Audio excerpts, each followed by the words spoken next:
Oke, Assalamualaikum warahmatullahi wabarakatuh. Selamat malam teman-teman semua. Nah, teman-teman, di area dengan mobilitas yang tinggi seperti perkotaan dan kawasan industri, kualitas udara menjadi tergolong tidak baik untuk kesehatan. Nah, dengan banyaknya zat-zat polutan yang mempengaruhi itu, untuk itu sangat diperlukan pembangunan area ruang terbuka hijau di area perkotaan. Pada kali ini, kelompok 6 dari SS04 akan mempresentasikan tema lingkungan terkait efektivitas Greenbelt sebagai sarana kontrol polusi udara khususnya di area wilayah Tangerang Kota. Berikutnya, nah ini nama-nama anggota kelompok kami. Di sini ada Monica, Igo, dan juga Yusuf. Lalu berikutnya ada Lupna, Astra, juga Naira. Dan saya sendiri, Afifa, ada juga Naila, dan Kayla Elma. Berikutnya adalah masuk ke pembahasan mengenai latar belakang.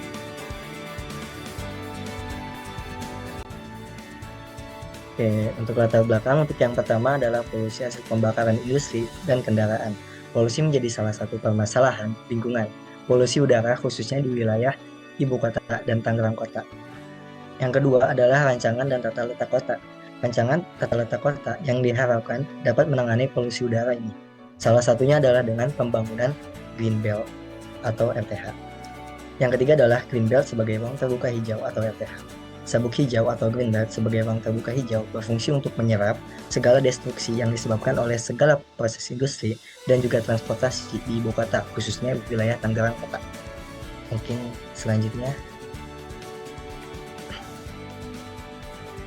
Kemudian ini adalah tujuan penelitian kita yang menjadi objektif utama atau fokus utama dari penelitian yang kita lakukan, itu mengetahui perubahan kualitas udara dengan parameternya itu polutan PM205, itu PM itu particular matter atau partikel kecil yang terdapat di udara dengan diameter 2,5 mikrometer atau lebih kecil, dari sebelum adanya Green Belt hingga setelah adanya Green Belt. Selanjutnya mungkin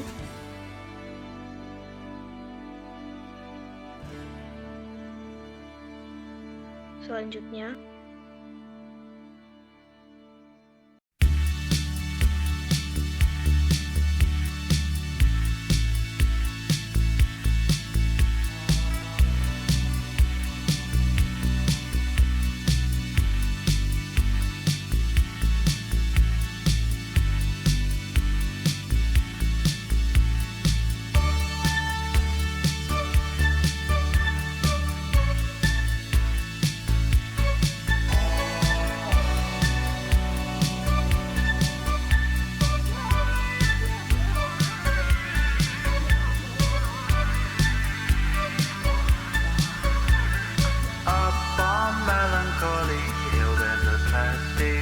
Di sini data yang digunakan itu adalah data sekunder, yaitu data yang kami peroleh melalui pengolahan data mentah yang ada.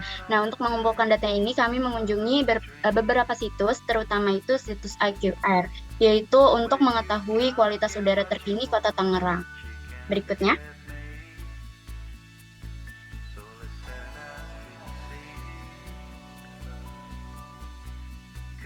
Jadi untuk metode analisis pada penelitian kali ini, kami menganalisis perbandingan data kualitas udara dari tahun 2019 hingga 2024. Analisis ini melibatkan penggunaan metode statistik untuk menganalisis data direct waktu yang mengekstrak statistik dan karakteristik yang bermakna tentang data tersebut. Dalam penelitian data, yang diekstrak adalah data kualitas udara dari tahun sebelum dibangunnya Green Belt, yaitu pada rentan tahun 2019 hingga 2022, dan tahun setelah Green Belt dibangun, yaitu tahun 2023 hingga 2024. Ikutnya.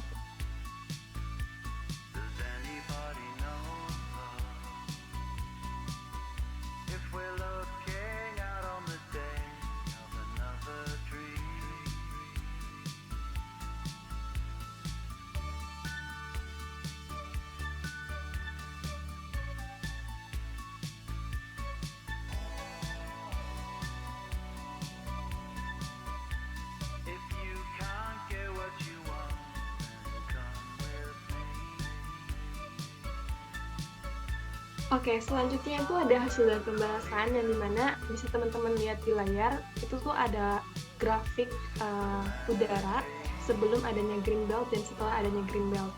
Nah, kalau misalnya di layar itu, udara sebelum adanya green belt itu dari tahun 2019 sampai tahun 2023 ya kalau di grafik. Nah, setelah itu ada peningkatan kualitas udara di tahun 2024. Nah, udah aku jelasin juga tadi kalau misalnya di grafik itu tuh ada perbedaannya. Green Belt di tahun 2024 itu terbukti berhasil. Hal ini tuh sejalan dengan pendapatnya Afriani dan Suhadi pada tahun 2023 yang menyatakan bahwa dengan menanam pohon di sekitar perkotaan itu dapat menyerap polutan tertentu dan menyaring debu yang banyak kita temukan di udara. Next.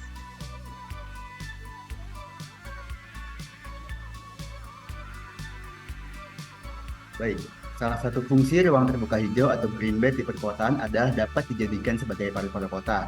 Faktanya, beragam aktivitas di perkotaan banyak menghasilkan polutan berbahaya bagi kesehatan manusia.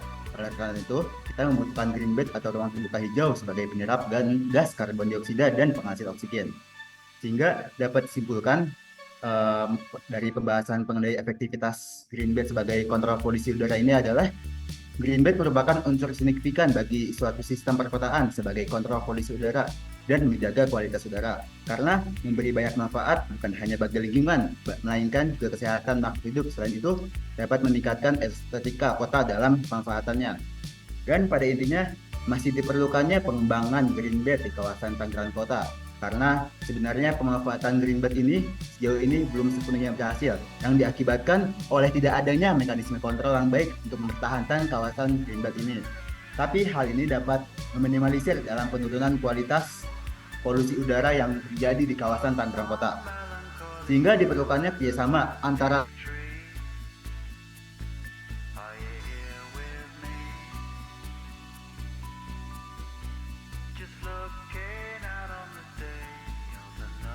lagi bagus banget tuh.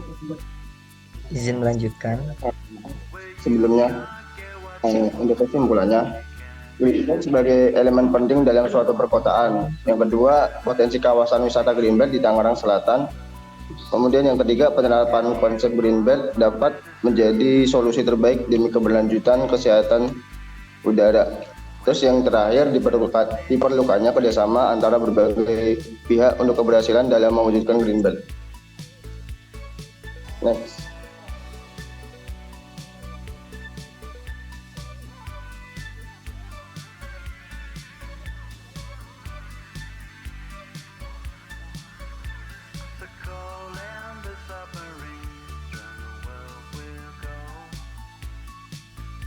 Kemudian di sini ada contoh dari kawasan green belt. Bisa dilanjut.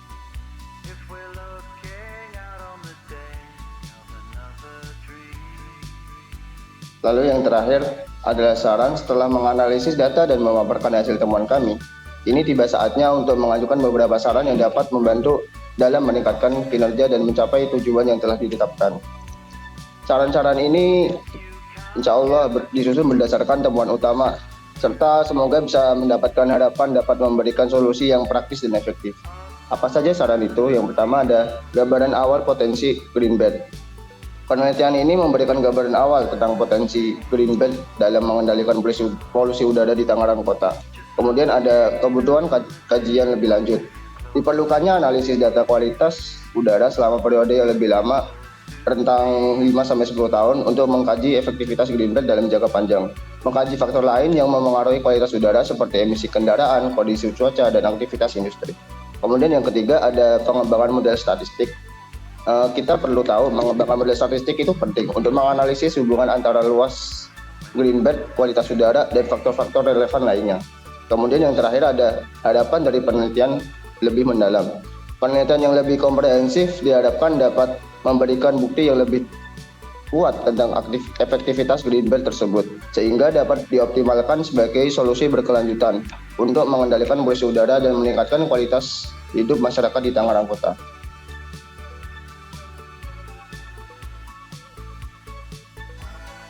Oke, demikian paparan mengenai penelitian kami. Apabila ada yang memiliki pertanyaan maupun saran, kami sangat terbuka dan mempersilahkan teman-teman untuk berdiskusi. Silakan. Oke, Gaida, boleh?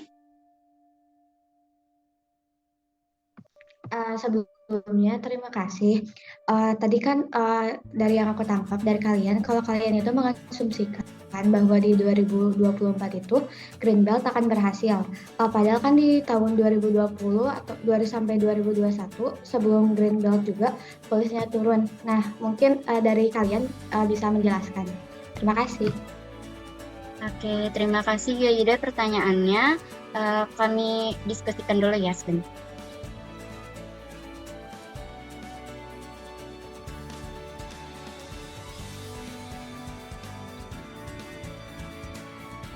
Oke.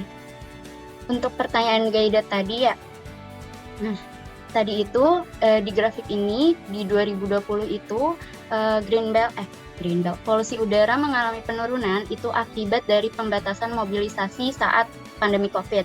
Nah, tetapi cara tersebut itu bukan cara yang efisien nih untuk menekan polusi yang sangat tinggi karena akan berpengaruh ke perekonomian dan juga hal-hal sebagainya.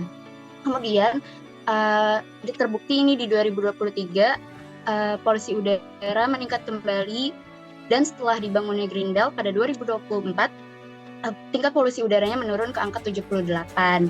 Oleh karena itu tadi kita mengasumsikan kalau Green Belt itu berhasil. Begitu Gaida. Terima kasih pertanyaannya. Terima kasih juga atas jawabannya. Kemudian Nimas boleh? Oke, sebelumnya makasih buat kelompok yang lagi presentasi atas waktunya. Aku mau tanya kalau di 2045 nanti insya Allah kan bakal ada IKN kan ya. Maksudnya dari sekarang udah ada prosesnya. Nah, salah satu IKN itu tuh adalah ada namanya tuh IKN Super Hub. Nah, IKN Super Hub yang nomor 6 itu adalah industri pertanian berkelanjutan kalau nggak salah ya. Nah, kira-kira menurut kalian Green Belt itu tuh bisa jadi salah satu yang akan membantu IKN untuk menuju ke visinya itu nggak sih? Terima kasih nih Mas pertanyaannya. Kita izin diskusikan sebentar ya.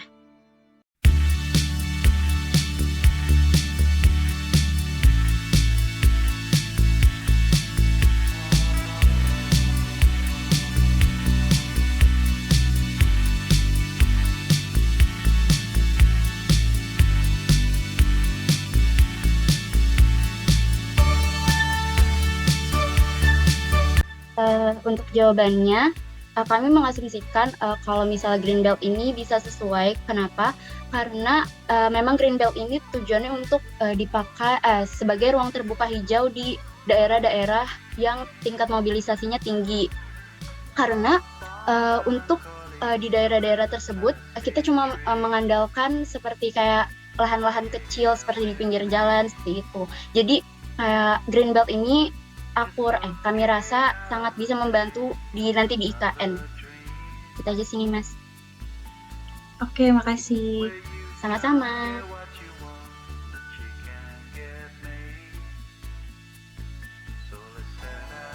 Karena udah nggak ada yang bertanya lagi, kami cukupkan presentasinya sampai di sini. Demikian, terima kasih. Mohon maaf apabila masih banyak kekurangan. Terima kasih. Wassalamualaikum warahmatullahi wabarakatuh.